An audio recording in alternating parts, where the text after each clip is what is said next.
আসসালামু আলাইকুম আপুরা ভাইয়ারা, আশা করি আপনারা সবাই ভালো আছেন। আজকের দিনটা আমার জন্য অনেক ব্যস্ত কিন্তু অনেক সুন্দর একটা দিন ছিল। আমি আর আমার মেয়ে বিকেলে বের হয়েছিলাম কয়েকটা গুরুত্বপূর্ণ কাজ নিয়ে। রাস্তায় প্রচণ্ড জ্যাম, অনেক হাঁটাহাঁটি, কেনাকাটা, তারপর এমন কিছু প্রিয় মানুষের সাথে সময় কাটালাম যেটা সত্যিই মনটা ভালো করে দিছে। চলুন তাহলে শুরু করি আজকের পুরো বিকেলের গল্প আপনাদের সাথে। তো আজকে বিকেলের দিকে আমি আর আমার মেয়ে বের হয়ে গেলাম। হাতে ২-৩টা কাজ ছিল, তাই ভাবলাম সময় নষ্ট না কইরা একবারেই সব কাজ শেষ করে ফেলি। আর বাসার বিভিন্ন কাজের ঝামেলায় আমি সচরাচর বের হইতে পারি না। তো যখন বের হই তখন ২-৩টা কাজ হাতে নিয়েই আমার বের হইতে হয়। তো প্রথমে আমি অটোর জন্য অপেক্ষা করতেছি। তো অটোতে উঠে গেলাম আমি আর আমার মেয়ে। তো ঢাকা শহরের এই জ্যাম যেন আমাদের নিত্যদিনের সঙ্গী। তারপরও মানুষের ব্যস্ততা দেখতে আমার ভালো লাগে। সবাই নিজের কাজ নিয়ে ছুটছে, কেউ অফিসে, তারপর হচ্ছে অফিস থেকে ফিরছে, কেউ বাজার করছে, আবার কেউ পরিবারের জন্য কিছু কিনতে বের হয়েছে। অনেকক্ষণ পর পৌঁছে গেলাম উত্তরা রাজলক্ষ্মীতে। তো আমরা বেশিরভাগ সময় এখান থেকেই মার্কেট করি, কেনাকাটা করি। তো আজকে প্রথম কাজ ছিল আমার মেয়ের জন্য সুন্দর একটা হিজাব কেনা। তো কয়েকটা দোকান ঘুরলাম। আর বিকেলবেলার এই মার্কেটের এই ভিড়ের দৃশ্যটা না আমার কাছে খুব ভাল লাগে। আর এই দোকান ওই দোকান ঘুরতে অনেক ভাল লাগে। রাস্তার আশেপাশে ছোট ছোট দোকানগুলিতে কত ধরনের চুড়ি, ক্লিপ, ব্যান্ড এগুলো বসছে, দেখতে খুব ভাল লাগে। কানের দুল অনেক সুন্দর লাগে। আর কেনেও মানুষ এখান থেকে, প্রচুর কেনাকাটা করে এখান থেকে।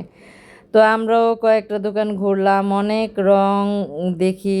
রং পছন্দ হইলে ডিজাইন পছন্দ হয় না, ডিজাইন পছন্দ হইলে রং পছন্দ হয় না।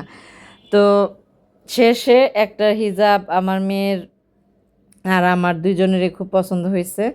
তো আলহামদুলিল্লাহ, ওর মুখের হাসি দেখে আমারও খুব ভালো লাগে। একজন মা হিসেবে সন্তানের ছোট্ট খুশিও নিজের কাছে অনেক আনন্দ লাগে। এরপর আমরা রাজলক্ষ্মী ফ্লাইওভারে উঠলাম। উপরে দাঁড়িয়ে নিচের পুরো ঢাকা শহরটা দেখতে সত্যিই অন্যরকম লাগে আপুরা ভাইয়ারা। বিকেলের ব্যস্ত রাস্তা, একটার পর একটা গাড়ি, মানুষের চলাফেরা, মার্কেটের ভিড়, সব মিলিয়ে যেন জীবন্ত একটা শহর। ফ্লাইওভারের উপর আবার ছোট ছোট দোকানগুলো দেখতে খুব সুন্দর লাগতেছিল।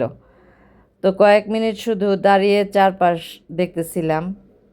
দূর থেকে গাড়িগুলি আসা যাওয়া করে, দেখতেও ভাল লাগে বিকেলবেলা।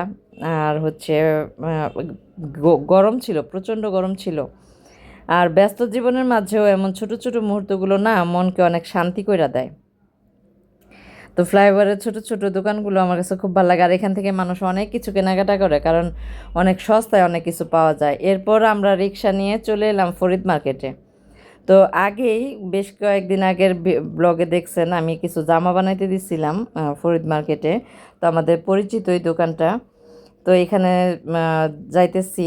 তো এই এই যে উত্তরা 17 নম্বর রোডে যাচ্ছি। অনেক দিন পর আমি এই রোডে আসলাম, জানেন। অনেক বছর হয়ে যাবে, প্রায় 3-4 বছর আমি এই রোডে আসি না।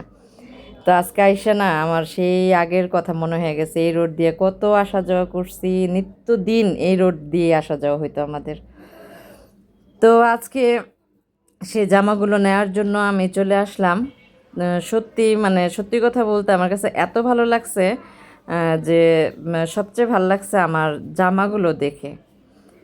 তো জামাগুলো মানে অনেক সুন্দর করে বানাইছে। আর আমি সবসময় এইখান থেকে এই ওই দোকানটা থেকেই বানাই। এই যে পার্লার পাশাপাশি টেইলারের দোকান।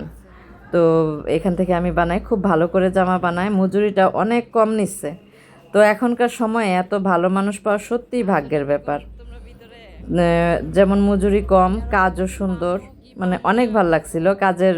মানে জামার বানানোর যে একটা ডিজাইন অনেক সুন্দর করে বানাইছে, খুব ভালো লাগছে। আমার মেয়ের জামা অনেক সুন্দর হয়েছে। তো আমার জামা অনেক সুন্দর হয়েছে, কিন্তু দুঃখের বিষয় কি জানেন, আমার আম্মুর জামাটা বানাইতে দিছি না, আম্মুর জামার মাপটাই নিতে ভুলে গেছি। দেখেন তো কেমন লাগে। তো আমারটাও নিছি, আমার মেয়েরটাও নিছি, শুধু আমার আম্মুরটা বাকি ছিল, ওইটা নিব আর 2-1 দিন পরেই নিব। তো বলছে যে বাসায় যায় হোয়াটসঅ্যাপে আমি যেন মাপটা দিয়ে দিই, যেহেতু আমার কাছে ইঞ্চি টেপ আছে, আমার আম্মুর গায়ের মাপটা আমি ইঞ্চি টেপে দিয়ে দিতে পারবো। তো দেখেন জামাগুলো বানাইছি যে মানে এত সুন্দর হয়েছে বানানো, আর অনেক ফিটিং হয়েছে, খুব ভালো হয়েছে, যেভাবে বলছি সেভাবে বানায় দিচ্ছে। তো আমার মেয়েরটাও অনেক সুন্দর হয়েছে। আর আমি সব সময় না এখান থেকে আমাদের সব জামা কাপড়গুলো বানাই, খুব সুন্দর করে বানায় দেয়। আর মজুরিটাও মানে অনেকটা কম। আর এখনকার যুগে মজুরি কম পাওয়া মানে তো অনেক কিছু, তাই না? অনেক কিছু। তো জামাগুলো হাতে পায় না, খুব ভাল লাগছে। জামার কাজটাও সুন্দর হয়েছে, খুব ভাল লাগছে জামাটা, আমার কাছে তো অনেক ভাল লাগছে। তো এই কাজ শেষ করে আমি আর আমার মেয়ে আবার রিকশায় উঠলাম। এবার গন্তব্য ছিল কি জানেন কোথায় যাব? আমার মামাতো বোনের বাসায়। তো আমি আগে থেকেই ফোন করে রাখছিলাম যে আমার মামাতো বোনের বাসায় যাব, ওখানেও আমার জরুরি একটা কাজ আছে। তো আমরা তো চলে আসলাম, আমি আর আমার মেয়ে রিকশায় উঠা। আইসা দেখি আমার মামাতো বোনটা মানে নিজের শরীরের এই অবস্থাতেও আমাদের জন্য রাস্তায় দাঁড়ায় অপেক্ষা করতেছে। আম, ও এখন প্রেগন্যান্ট, তারপরেও আমাদের জন্য এতটা ভালোবাসা দেখে সত্যিই খুব ভালো লাগলো। যে বাসাটা কিন্তু রাস্তা খারাপ, তো এই জন্যে একটু ঘুরায় যেতে হয়েছে, আর আমি চিনব না দেখা এই অবস্থাতে ও আয়সা এইখানে বসেছিল, আমাদের এসে নিয়ে গেল। তো ও যে প্রেগনেন্ট এরপরেও আমাদের জন্য এতটা ভালোবাসা দেখে সত্যি খুব ভালো লাগলো। আসলে না ওদের জন্য খুব মায়া লাগে, কি বলবো, খুব খারাপ লাগে। সবসময় যাওয়া হয় না তো। তো আমাদের দেখেই ওর মুখে যে হাসিটা ফুটে উঠলো না, সেটা আমার পুরো দিনের ক্লান্তি দূর করে দিছে জানেন।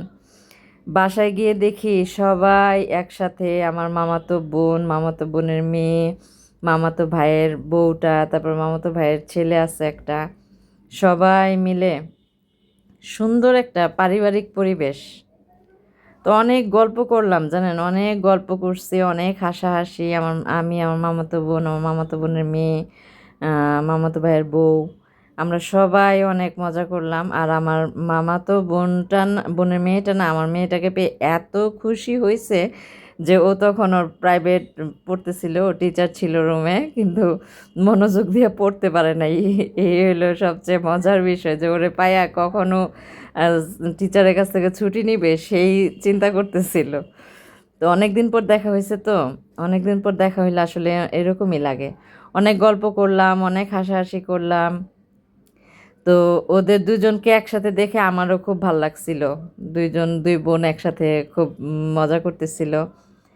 তারপর কি করলো না, আমি তো সব ঘর ঘুরে ঘুরে দেখতেছিলাম, আর আমার মামাতো বোনটা এত খুশি হয়েছে আমি যাওয়াতে, বারবার আমার আম্মুর কথা, আমার বোনের কথা জিজ্ঞেস করছিল।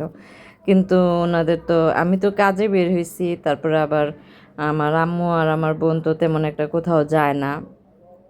তারপর নিয়ে যাব একদিন, এখানে আসলে অবশ্যই তাদের মন ভালো হয়ে যাব। আহ, অনেক হাসি খুশির একটা সময় কাটে এখানে আসলে, অনেক গল্প, অনেক গল্প হয়। তো তারপর আমার মামাতো বোন কী করলো জানেন, এই যে দেখেন নাস্তা নিয়ে আসলো, ওর মেয়েটাকে পাঠাইছে পুরি, তারপর পেঁয়াজু, কলা, এগুলি সব আমাদের দিল। তারপর হচ্ছে আরেকটা জিনিস আমার কাছে খুব অবাক লাগছে, আমার মামাতো বোনের মেয়েটা